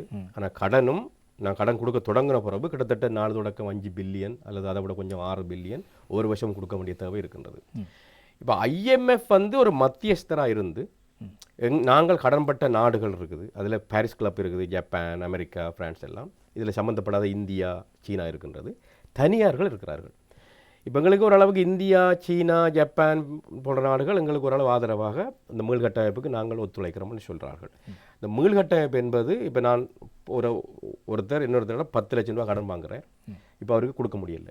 அவர் 3 விஷயம் சொல்கிறேன். ஒன்று, என்னால் 10 லட்சம் தரையில்லாது, 5 லட்சம் தான் தரையிட வேண்டும். கடன் கொடுத்தவர் அதுக்கு ஒத்துக்கொள்ள வேண்டும். பிறகு சொல்கிறேன், நான் 10% வட்டி தர்றேன்னு சொன்னேன், இப்போ 10% வட்டி தரையில்லாது, 5% வட்டி தான் தரலாம். அதுக்கும் அவர் ஒத்துக்கொள்ளணும். அடுத்தது 3வது, எனக்கு 1 வருஷத்துக்குள்ளே திருப்பி தரேன்னு சொன்னால் இப்போ தரையில்லாது, எனக்கு 5 வருஷத்துக்குள்ளே டைம் வேணும். இந்த 3 சேர்ந்து தான் மீள் கட்டமைப்பு. இப்போ இந்த நாடுகள் ஓரளவுக்கு ஒத்துக்கொண்டாலும், சீனா ஒரு கடிதம் கொடுத்துருக்கின்றது, அதுக்குள்ளே என்ன இருக்குன்னு வெளிப்படுத்தக்கூடாது. அது எங்களுக்கும் இலங்கைக்கும் IMF மட்டும், மற்றவர்களுக்கும் தெரியாது. அந்த நிபந்தனைக்கு உட்பட்டிருக்கிறோம். அடுத்து தனியார் கடன் கொடுத்தவர்கள் தான் கடுமையான நிலைப்பாட்டை எடுத்தார்கள். பிரச்சனை IMF வந்து ஒரு மத்தியஸ்தராக இருந்தது. அப்போ அவர்கள் எங்களுடைய நிதியமைச்சர் அதிகாரிகள் அந்த பேச்சுவார்த்தைக்கு போன போது அவர்கள் ஒரு கோரிக்கையை முன்வைத்திருக்கிறார்கள் என்று முதல் ஒரு தகவல் வந்தது. அதாவது, நீங்கள் இப்பொழுது நாங்கள் உங்களோட மீள்கட்டமைப்புக்கு ஒத்துக்கொள்வதாக இருந்தால், அந்த வெட்டி விடுவது, கேக்கட், கால அவகாசம், வட்டியை குறைப்பது, அது எங்களுக்கு நட்டம். அவங்களுக்கு நட்டம் தானே. 10 லட்சம் வாங்கி 5 லட்சம் கொடுக்க போகிறீங்க, வட்டியை குறைக்கிறீங்க, காலத்தை நடிக்கிறீங்க, அதெல்லாம் இலங்கைக்கு லாபம், அவங்களுக்கு நட்டம். அதுக்கு நாங்கள் ஒத்துக்கொள்வதாக இருந்தால் நீங்கள் ஒரு நிபந்தனைக்கு உடன்பட வேண்டும். உங்களோட பொருளாதாரம் வளமைக்கு வந்த பிறகு, நீ பொருளாதார வளர்ச்சி நல்ல நிலைக்கு வந்துடும், அதில் ஒரு பகுதியை நீங்கள் எங்களுடன் பங்கிட வேண்டும். அப்படி சொன்னால் தான் நாங்கள் இதுக்கு ஒத்துக்கொள்ள வேண்டும். எங்களுடைய வருமானத்தின் ஒரு பங்கை அவர்கள் கொடுக்க வேண்டும் காலம் பிந்தி. ஏன்னா நாங்கள் நிறைய இழப்பை சந்திக்க போகிறோம். அது முடிவெட்டப்படாமல் இலங்கை அதிகாரிகள் வந்தது முதல் அது தெரியும். பிறகு ஒரு சந்தேகம் இருக்கின்றது அதற்கு உடன்பட்டதாக. அதாவது இப்போ இறுதியாக அவர்கள் இணங்கிவிட்டார் என்ற தகவலோடு தான் வங்குரோத்து நிலை இல்லை என்ற அறிவிப்பு வெளியானது. ஆமாம். அப்போது அந்த எந்த நிபந்தனைக்கு இணங்கினார்? அது முன்னாள் ஜனாதிபதி, அவர் தான் நிதியமைச்சர், அவர் மத்திய வங்கி ஆளுநர், நிதியமைச்சர் செயலாளருக்கு தான் தெரிஞ்சிருக்க வாய்ப்பு இருக்குது. அது வெளியில் பாராளுமன்றத்துக்கோ அமைச்சரவைக்கோ அது தெரியாது. அப்படி அவர்கள் இணங்கி இருந்தால் 28ஆம் ஆண்டு கடன் கொடுக்க தொடங்கும் போது இலங்கைக்கு பாரிய சுமை, அந்த கடன் மட்டுமல்ல அந்த பங்கையும் கொடுக்க தொடங்கினால் பெரிய பிரச்சனை வரும். ஆகவே அப்போது இருந்த ஜனாதிபதி அரசாங்கம் கடும் சிக்கலுக்கு உள்ளாகும். அதை மக்கள் எப்படி பார்ப்பார்கள் எல்லாம் சிக்கல் வரப்போகிறது. ஆகவே அதை கையாளி இலகுவாக கையாள வேண்டும் என்று சொன்னால் இந்த 4 வருஷத்துக்குள் இலங்கை கடுமையாக போராடி ஏராளமான டாலர்களை அந்நிய செலாவணியை உள்ளே கொண்டு வருவதற்கு ஏற்ற திட்டங்களை உடனடியாக அமல்படுத்த வேண்டும். அந்நிய முதலீடுகள் பெருமளவுக்கு வர வேண்டும். ஏற்றுமதி வருமானத்தை அதிகரிக்க வேண்டும். இப்படி செய்தால் பெருமளவுக்கு எங்களுக்கு கடனை கொடுப்பது சிக்கலாகாது. அதற்குள்ளே நான் கடன் வாங்க வேண்டிய தேவையும் இருக்கின்றது. நிறைய நாடுகள் முதலீடு செய்ய தயாராக இருக்கின்றன. இந்த அரசாங்கம் அதை கையாளுமா இருந்தால் இந்த ஜனாதிபதியும் வரப்போகிற அரசாங்கங்களும் பிரச்சனை வருவது குறைவு. அப்படி சிக்கல் வந்தால் மிகப்பெரிய பொருளாதார நெருக்கடியை நாங்கள் சந்திக்க வேண்டி வரும். நீங்கள் சொன்னது போன்று சில வேளைகளில் அந்த தனியார் கடன் வழங்குநர்களோடு கடந்த அரசாங்கம் ஏதோ ஒரு சிக்கலான உடன்படிக்கை ஏற்படுத்தி கொண்டிருந்தால் அந்த சிக்கல் என்று தெரிந்து இந்த அரசாங்கம் அதனையே முன்னெடுக்குமா, அல்லது சில வேளைகள் அதனை மாற்றி அமைத்து வேறு எதுவும் வழிமுறைகள் இருக்கிறதா அவர்களை கையாள்வதற்கு பொருளாதார ரீதியாக? அதில் சிக்கல் இருக்குது. அதை மாற்றுவது என்றால் இலங்கை அரசாங்கம் உடன்படிக்கை செய்திருக்கின்றது, இலங்கை அரசாங்கத்தின் பிரதிநிதிகள் செய்திருக்கு. அதை மாற்றுவது நான் நினைக்கவில்லை சாத்தியம் என்று. ஆனால் அதை இந்த அரசாங்கம் அதை வெளிப்படுத்தினால் அந்த கடந்த அரசாங்கத்தின் மீது கோபம் மக்களுக்கு ஏற்படும். நிச்சயமாக அவர்கள் தேர்தல் காலங்களில் அதை வெளிப்படுத்தக்கூடிய வாய்ப்பும் இருக்கின்றது. அப்படி அது வெளிப்பட்டால், அந்த விஷயங்கள் வெளிப்படுத்தப்பட்டால் மக்கள் கடும் கோபமடைய வாய்ப்பு இருக்குது. ஆனால் அதை இலகுவாக மாற்ற முடியும். அது நாங்கள் கடன் பெற்றவர்களிடம் எங்களின் சார்பாக எங்கள் அரசாங்கம் கையொப்பம் மட்டும் கொடுத்திருக்கின்றது. அதை இலகுவாக மாற்றலாது. அடுத்து 3ஆம் கட்ட மீளாய்வு நடவடிக்கை இடம்பெறப் போகிறது IMF-ஓடு. நேற்றைய தினம் கூட IMF அறிவித்திருக்கிறது புதிய ஜனாதிபதியோடு அந்த பேச்சுவார்த்தை ஆரம்பிக்கப் போவதாக. அதில் என்னென்ன விடயங்கள் பற்றி பேசுவதாக இருக்கும்? நான் சொன்னது போல அவர்கள் அந்த வரி வருமானத்தை, அந்த வரவு திட்ட பற்றாக்குறையை ஆக கீழ்மட்டத்துக்கு கொண்டு வருவதல். அப்போ இவர்கள் செலவுகளை நாங்கள் கடுமையாக குறைக்கப் போகிறோம் என்று சொன்னால் IMF அதில் திருப்திப்படைய வாய்ப்பு இருக்குது. வருமான வரியில் சில அட்ஜஸ்ட்மெண்ட்டை நாங்கள் செய்யப்படும், சில சீராக்கங்களை, இந்த மருந்து பொருட்கள் மீதான வரியை நாங்கள் இல்லாமல் போகிறோம். அதெல்லாம் IMF கட்டாயம் ஏற்றுக்கொள்ள வேண்டிய கட்டத்துக்கு வரும். அப்போ அந்த இடத்துல எங்களுக்கு சிக்கல் வராது. அப்போ பெரியொரு மாற்றங்களை நாங்கள் செய்ய போவதில்லை. மக்களை கூடுதலாக பாதித்த விடயங்களை கவனத்தில் கொள்ளும் போது IMF அதை ஏற்றுக்கொள்ளத்தான் வேணும். ஆனால் நாங்கள் கடுமையாக செலவுகளை குறைக்கும் போது IMF நிபந்தனையிலிருந்து நாங்கள் கூடுதலாக விலகிச் செல்ல வேண்டிய அவசியம் இல்லை. அடுத்து இறுதியாக எங்களிடம் இருக்கின்ற கேள்வி, இப்போது நீங்கள் ஒரு பொருளியல் நிபுணர், அதே போன்று இப்போது நாட்டில் இருக்கின்ற அடிப்படையான பொருளாதார மாற்றங்கள் இப்படியாக இருக்க வேண்டும் என்ற எதிர்குறகளை கூறுகின்ற ஒருவர் உங்களிடம் ஒரு கேள்வி. இப்போது நாடு ஒரு பொருளாதார பிரச்சனை இருக்கிறது, நாங்கள் அதிலிருந்து மீள வேண்டும், அதற்கான முயற்சிகள் மேற்கொள்ளப்பட போகின்றன. அடுத்த கட்டம் இந்த பொருளாதாரம் அல்லது திட்டங்கள் எல்லாம் எப்படியானவையாக இருக்கும், அது எந்தளவு சாத்தியப்பாடுடன் மேற்கொள்ளப்படும் என்பது தொடர்பான உங்கள் பார்வையிலிருந்து சில விடயங்கள். இவ்வளவு காலமும் இல்லாத ஒரு ஒரு ஒரு விடயம் என்னென்னு சொன்னால் ஒன்று, அமைச்சர்கள் எண்ணிக்கை குறைவாக இருக்க போது நிபுணர்கள் அதில் கூடுதலான பங்கு வகிக்க போகிறார்கள். பல்கலைக்கழக சார் பேராசிரியர்கள், மிகவும் பாண்டித்தியம் பெற்றவர்கள், அவர்களுக்கு உரிய பங்கு வழங்கப்பட்டால் அது இவ்வளவு காலமும் பெருசாக இருக்கல. அமைச்சர்களுக்கு கூட அதிகாரம் இருந்தது. அமைச்சர்கள் தான் விரும்பினபடியெல்லாம் செயலாளர்களெல்லாம் நியமித்தார்கள். அந்த தூதர்கள் ஆலயத்துக்கெல்லாம் தங்களுடைய உறவினர்கள்லாம் அனுப்பினார்கள். எல்லாம் மாற்றமடைந்து எங்களோட உற்பத்தியை அதிகரித்து எல்லாவற்றையும் ஒரு முறைப்படுத்தி ஏற்றுமதியை பன்முகப்படுத்தி, அப்போ உள்நாட்டிலையும் எங்களுக்கு வருமானம், இலங்கை ரூபாயில் வருமானம் வேணும், வெளிநாட்டில் டாலர் அல்லது அந்நிய செலாவணி வருமானம் வேணும். இப்போ 2 விஷயத்தையும் இலங்கை செய்யமாக இருந்தால் அப்போ ஏற்றுமதியை பன்முகப்படுத்த வேண்டும், ஏற்றுமதி அதிகரிக்க வேண்டும். கிழக்காசிய நாடுகள் எல்லாருடைய அனுபவம் இதான், ஏற்றுமதியை பன்முகப்படுத்துவது, ஏற்றுமதி வருமானத்தை அதிகரிப்பது, வர்த்தக மிகை அனுபவிப்பது. இலங்கை தொடர்ச்சியாக வர்த்தக பற்றாக்குறை அனுபவிக்குது. இதில் மிகப்பெரிய மாற்றம் வரணும். எங்களுடைய உள்நாட்டு நிதியிலையும் வருமானம் கூட வேண்டும், அந்நிய செலாவணியிலையும் வருமானம் கூட வேண்டும். இந்த 2 விஷயத்தையும் இலங்கை செய்யமாக இருந்தால் இலங்கை அடுத்த கட்டத்துக்கு போகுதுன்னு அர்த்தம். அப்போ அது அபிவிருத்திக்கு எங்களுக்கு இலகுவாக இருக்கும். அது மக்கள் நம்புவார்கள், வெளிநாட்டு முதலீடு நம்புவார்கள், ஏராளமான நாடுகள் நம்பும். எங்களுக்கு இலகுவாக விஷயங்களை கையாளக்கூடியதாக இருக்கணும். அதற்கு ஜனாதிபதி, அமைச்சரவை, நிபுணர் குழாம், இந்த 3 அமைப்புகளும் தூண்களும் இணைந்து செயற்பட வேண்டும், ஒரே திசையில் செல்ல வேண்டும். இந்த பொருளாதாரம் நீங்கள் சொல்கின்ற வகையில் ஏற்றுமதி பொருளாதாரம் மிக முக்கியமான ஒரு விடயமாக பார்க்கப்படும். நீங்கள் தேயிலையாக இருக்கலாம், அல்லது விவசாயமாக இருக்கலாம், மீன்பிடித்துறையாக இருக்கலாம். இப்போது அந்தளவு ஏற்றுமதி இல்லாத ஒரு தொழில்துறையை நீங்கள் சொல்வதை போன்று 4 வருடங்களில் மிகப்பெரிய துரிதமாக அதனை அதிகரிக்கக்கூடிய திட்டங்கள் எப்படியானதாக இருக்கும்? அது வியட்நாமுக்கு கிட்டத்தட்ட ஒவ்வொரு 10 வருஷம் எடுத்தது. ஆனால் நீங்கள் 4 வருஷத்துக்குள்ள மாற்றம் செய்யலாம் என்று நான் சொல்லல. வியட்நாம் ஒவ்வொரு 10 அதாவது வருஷத்துக்கு நாங்கள் செலுத்த போகின்ற போது டாலருடைய அளவு அதிகமாக வெளியில் போகிறது. அந்த ஏற்கனவே தனியார் கடன் உரிமையாளர்களுக்கான ஒரு பங்கு என்கிற போது மிகப்பெரிய தொகை வெளியில் போகிறது. அதனை தாக்குப்படுத்தி இலங்கையில் சமாளிக்க வேண்டும். 2028 என்பது இந்த ஜனாதிபதி இருக்கின்ற ஒரு காலப்பகுதி தான். எனவே இந்த பிரச்சனை, பொருளாதார பிரச்சனை இல்லாமல் நாடு முன்னேற வேண்டும் என்றால் நீங்கள் சொன்னது போன்று அதிக டாலர் வேண்டும் என்றால் ஏற்றுமதி அதிகரிக்கப்பட வேண்டும். இந்த துறையை எப்படி அவ்வளவு துரிதமாக அதிகரிப்பு திட்டம் என்னவாக இருக்கு? உடனடியாக செய்யக்கூடியது அந்நிய முதலீடுகளை கொண்டு வருவது, அதற்குரிய செய்திகளை கொடுப்பது. இப்போது இந்த நாட்டில் இருக்கிற அரசாங்கம் வெளிப்படைத்தன்மையானது, ஊழலற்றது, பொறுப்பு கூறக்கூடியது. உடனடியாக நீங்கள் வாருங்கள், எங்களை போர்ட் சிட்டி வந்து காத்து கொண்டிருக்கின்றது. அதில் இந்த விடயங்களை நம்ம மையப்படுத்தி அந்நிய முதலீடுகளை ஏராளமாக கொண்டு வந்தால் அவர்கள் டாலரை கொண்டு வருவார்கள். அது முதலாவது விடயமாக இருக்கணும். அதுக்கப்புறம் கல்விக்கு இலங்கை மாணவர்கள் போகிறத நிப்பாட்டி வெளிநாட்டு மாணவர்களை உள்ளே கொண்டு வருவது, அதுக்கெல்லாம் வாய்ப்புகள் இருக்குது இலங்கையில். சுகாதாரத்துக்கு இருக்குது. அப்போ எல்லா வகையிலையும் டாலர் வரக்கூடிய வழிவகைகளை நாங்கள் ஏற்படுத்தினால் இலங்கை பல நாடுகளுடன் இருதரப்பு முத்தரப்பு உடன்படிக்கைகளை செய்ய வேண்டும். அதுக்குரிய நிபுணர்கள் எங்களுடைய வெளிநாட்டு தூதரகத்தில் இருக்கணும். அமைச்சர்களின் உறவினர்கள், நண்பர்கள் அல்ல. அதில் பாண்டித்தியம் பெற்றவர்கள் வெளிநாட்டு தூதரங்களில் இருந்து இருதரப்பு முத்தரப்பு உடன்படிக்கைகளை செய்து முதலீடுகளை கொண்டு வர வேண்டும். ஒவ்வொருவரும் இலங்கைக்கு எவ்வாறு டாலரை கொண்டு வருவது என்பது பற்றி சிந்தித்தால் நான் நினைக்கவில்லை இது சிக்கலாகும் என்று.